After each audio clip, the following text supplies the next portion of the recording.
And here I go again, ladies and gentlemen. I'm just thinking about my wife is probably looking out of the window, seeing me out here making this post, and she's probably saying, "There he goes again." And yes, ladies and gentlemen, here I go again. Why? Because I got something to say to you, something that's very important. We're talking about freedom.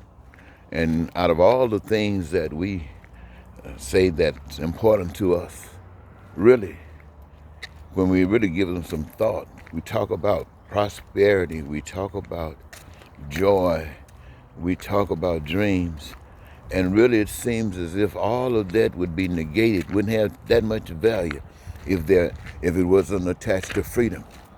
Because if it wasn't attached to freedom, it wouldn't be ours anyway. It would be that of someone else. And so I have to say that freedom is a very important thing.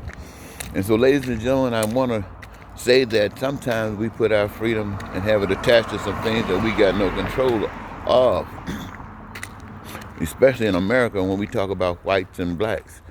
Uh, we're talking about people loving one another. That's all I spend my time talking about is people loving one another. But you can also be factual and practical about certain things as well. That has to do with love. As far as black people and white people starting to love one another, that's nowhere in the immediate future. See, you just can't say, let's start loving each other and think it's going to happen. It's not going to happen. You have to learn how to love. And let me give you an example of what I mean. I grew up in the South. And in the South, being black, and I recognize now as being poor, you had animals. You had pigs that were in the pig style. And you had cows, they were out on the pasture. If you had a dog, they were in the kennel, outside the house. I never seen anybody with dogs in the house. I might have seen it in magazines, but houses were built on blocks. And a dog could stay under the house or in a kennel someplace like that, but he's on the back porch. He definitely wasn't in your house. And so if you come up seeing that's the way you treat dogs, and maybe a cat might get a chance to get in the house to get the mice.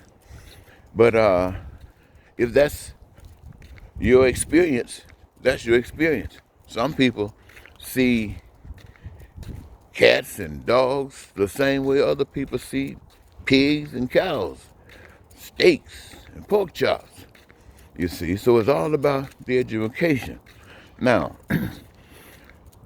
I have a daughter. I remember I had just gotten, I moved up north now, been northern a long time, seen people raise their animals and how people treat their animals. And it's been strange to me, some of the things I've seen. But yet and still I've seen it.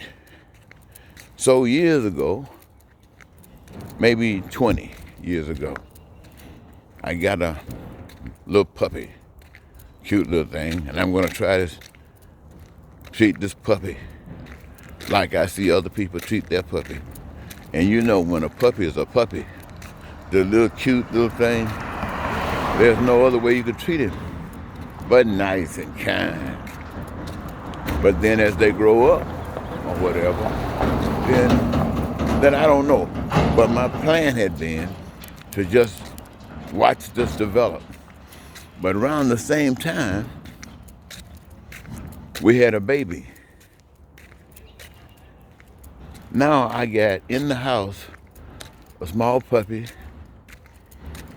and a baby. Now you know the puppy's growing up faster than the baby. The puppy's getting some size and the baby's still a baby. So now I got a dilemma. Am I to have this puppy, to have the free reign of the house with this baby around? Things have changed now. And since my education, is that people are tops. The animals, they even are outside. So there's really no big decision to make.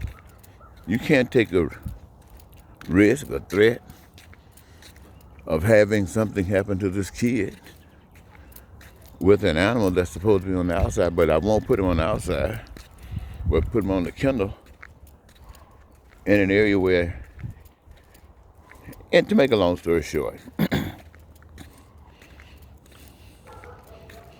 over years since then, you got another puppy.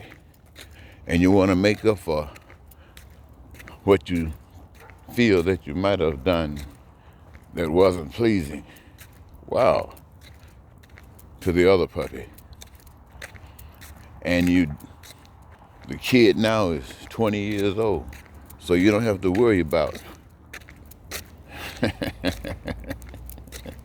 the things that you used to worry about. And so you think you're doing good. You groom your dog. You walk with your dog. You play with them every now and then.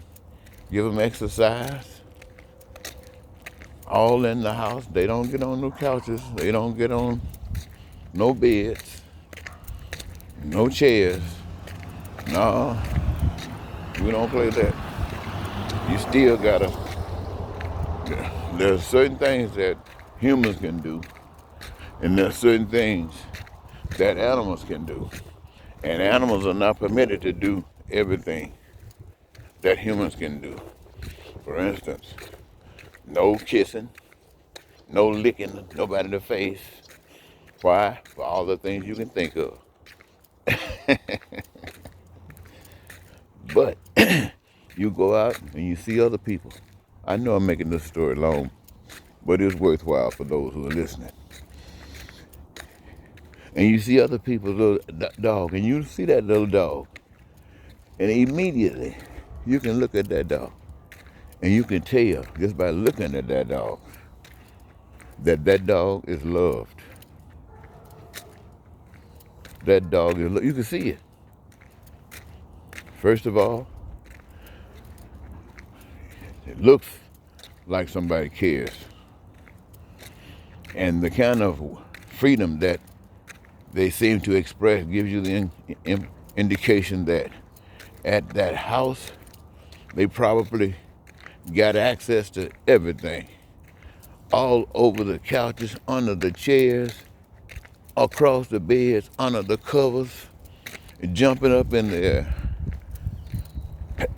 I started to say owner, but they probably call them parents. Jumping up in their parents' laps, kissing them all in the face. Now, that's not me. But I can see it, and I feel so guilty that one little dog can be receiving such an affection, and my dog can't. So that's not me. Now, I use that as motivation to cause me to move closer gradually. I just can't jump into this stuff. So I see that if you've been trained to see others as weaklings, you've been trained to see others less than capable, lacking the potentials to move into areas of greatness, if that's what you've been trained to understand as being the reality of certain groups, if you have been trained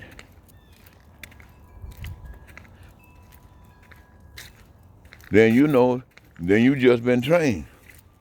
And if things start changing around, it's strange. It's like saying, what are they talking about? Now, so I'm saying, what you can and you must do, and the rules and regulations that pertains to the social and economic situations of life, they must be fair.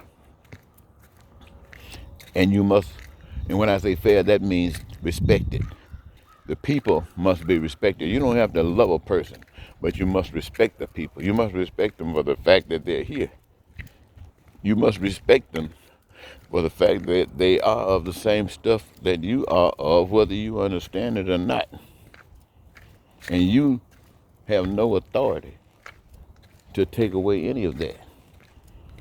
So, you respect that, you honor that, and having done that, you're able to live where you want to live.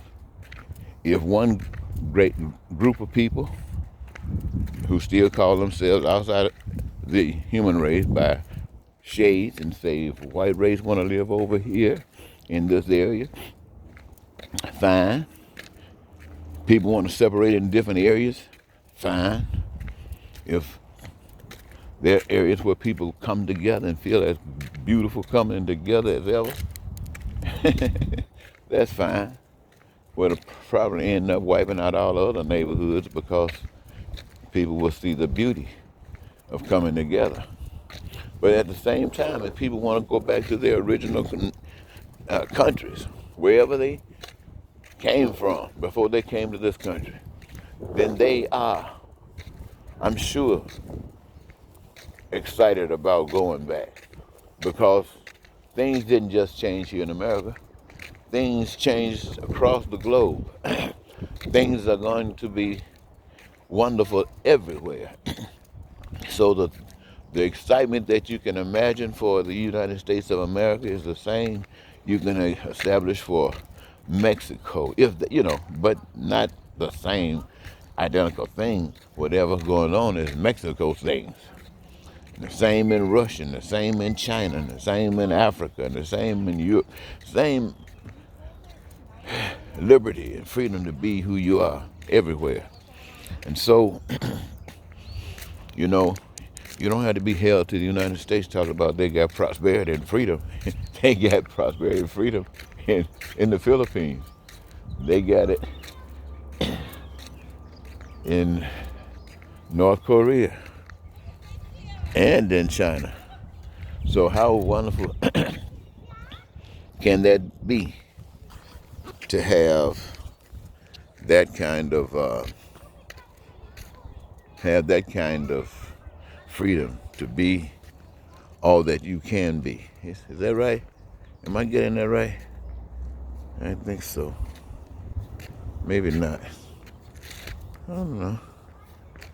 Yeah. Hello. Yeah. Well, anyway, I think I better stop it off here. I'm losing my lighting. So, ladies and gentlemen, I guess what I want to end up saying is that we're going to have to just do the right thing when we say those things that are applicable to one. We must automatically understand that chances are they're applicable to everyone, and we must prepare that case might exist, and if it does, it is prepared for. It can be accommodated with. And so it's this concept, not trying to force white people to mix with black people or black people to mix with white people, not trying to do any of that kind of stuff, just bringing freedom to all of them. Bringing freedom to all of them.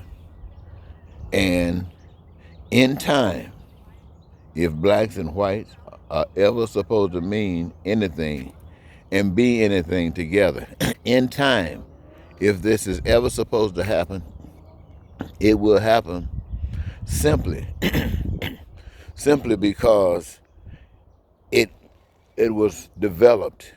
It was a process. It took place and it was learned. It was nothing that was imposed. Excuse me. It was nothing that was imposed on anyone. And so that being the case, my friends, we have developed something into what we want it to be, but we learn how to avoid the complications and the pains and sufferings through the education of those that have gone so many generations prior to our activation, and the lessons that have been learned and passed down to the generations that motivates us and allows us today to move forward from the experience of yesterday and be grateful that today we can make our mark and do the best that we can possibly do. And I say to all of us, let it be the best. Let it be the best. Let it bring freedom and peace and prosperity and joy of life and the fulfillment of dreams to everyone. Let their wants, their needs, and their desires be made manifest. And let it be known by the fulfillment of those basic essentials for survival, like food, clothing, shelter, education, and health care. And let it be recognized that every individual who benefits from this plays a part in the physical manifestation of those resources being made available to the masses because of their input. And this becomes a team effort. All of the stuff that comes back after the work is a team effort. So everything belongs to the team to access as they see fit, need, or desire because it belongs to them. And no money was necessary. That's the middleman's game. That's the con. And we recognized it, identified it, and now we're going to turn it loose. All right? Thank you so very much, ladies and gentlemen. This is Eddie Marcus saying goodbye.